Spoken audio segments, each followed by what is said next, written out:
John Balarem Tangha Uje Yushang Gading Ublinga Wala Galaya Sakma Uble Uyay Wadinga Bangan Long Ubre Baba Bangan Lai Dagi Jiksi Uble Yupte Kasil Tangha La John Balarem Tangha Uje Yushang Gading Ublinga Wala Galaya Sakma Uble Uyay Wadinga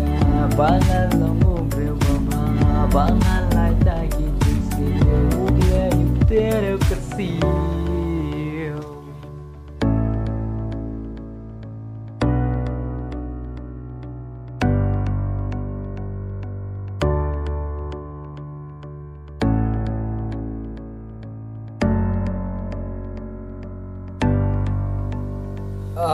Chicken habang ang pagkarikal away Ngam la da sungui pi aplay Along the way hagani kapatay Yang ang don papitin aplay Ulo badum kat sabang apay Napagkat ngay yellow way papanay Chicken jengate kita shipor Walang halong kapakordo Abang ayat paglana pi aplay Nanray hapapi karunya pi aplay Abang asyam jengya malaka asli Asyam duway pipon api Boleh pergi mulung kita pakuhi Mulung kubakak ni basya jumi Mulung medam dan sini jisnai Dan kita pasya mulung hey Langa la John Balarem Tangha Uje Yushang Gading Ublinga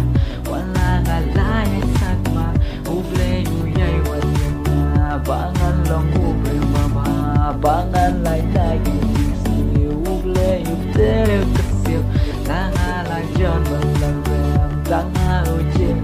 Yushang Gading Ublinga Wala Galaya Sakma Uble Uyay Wadinga Bangan Long Ubre Baba Bangan Lai Dagi Jiksi Uble Yupte Kasil.